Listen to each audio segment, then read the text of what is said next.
The book of Exodus.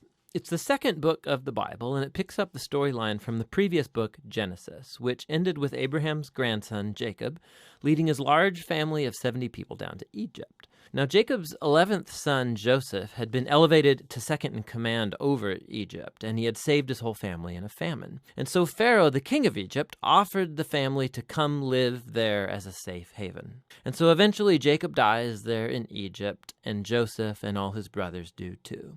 About 400 years pass, and the story of the Exodus begins. Now, that name refers to the event that takes place in the first half of the book, Israel's exodus from Egypt. But the book has a second half that takes place at the foot of Mount Sinai. In this video, we'll just focus on the first half, where centuries have passed, and the Israelites were fruitful and multiplied, and they filled the land. Now, this line is a deliberate echo back to the blessing that God gave all humanity back in the Garden of Eden. And it reminds us of the big biblical story so far. Humanity forfeited God's blessing through sin and rebellion, and so God chose Abraham's family as the vehicle through which he would restore his blessing to all the world. But the new Pharaoh does not view Israel as a blessing. He actually thinks this growing Israelite immigrant group is a threat to his power. And so just as in Genesis, humanity rebels against God's blessing, so here Pharaoh attempts to destroy the source of God's blessing, the Israelites. He brutally enslaves them in forced labor,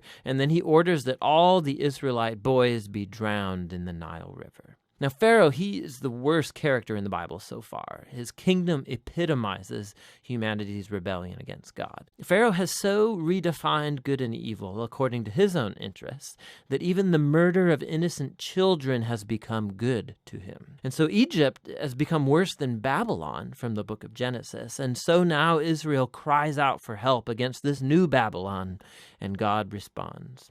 God first turns Pharaoh's evil upside down as an Israelite mother throws her boy into the Nile River, but in a basket. And so he floats safely right down into Pharaoh's own family.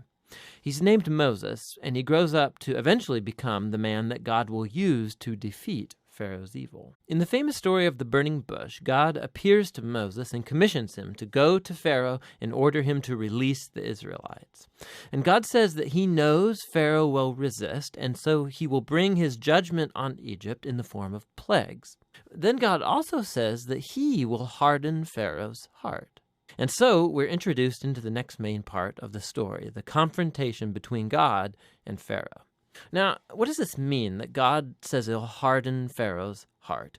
It's super important to read this section of the story really closely and in sequence. In Moses and Pharaoh's first encounter, we're told simply that Pharaoh's heart grew hard. There's no implication that God did anything.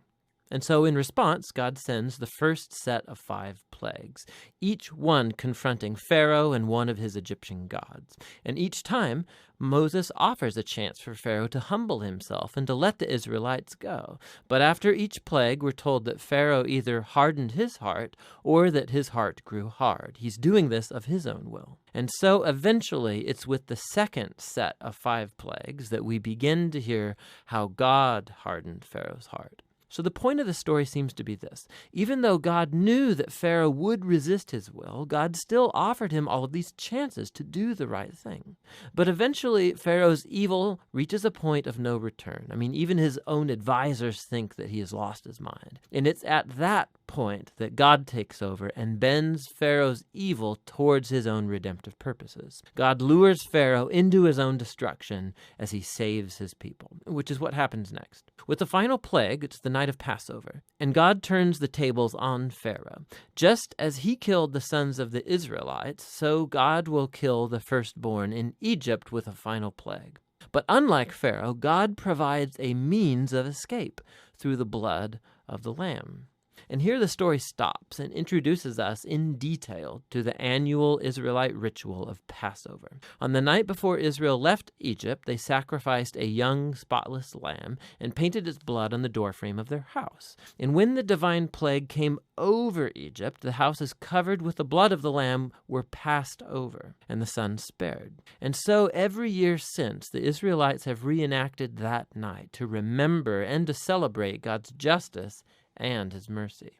But Pharaoh, because of his pride and rebellion, he loses his own son, and he's compelled to finally let the Israelites go free. And so the Israelite slaves make their exodus from Egypt. But no sooner do they leave that Pharaoh changes his mind, and he gathers his army and chases after the Israelites for a final showdown. As the Israelites pass through the waters of the sea safely, Pharaoh charges towards his own destruction. The Exodus story concludes with the first song of praise in the Bible. It's called the Song of the Sea. And the final line declares that the Lord reigns as king.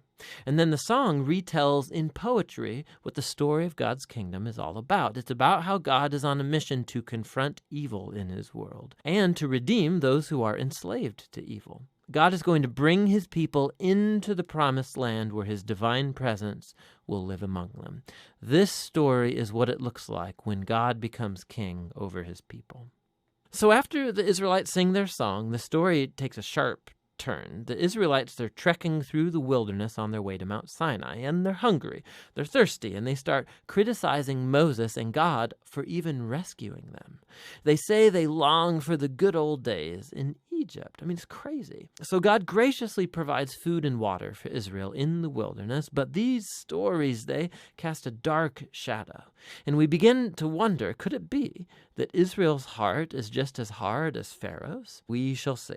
But for now, that's the first half of the book of Exodus.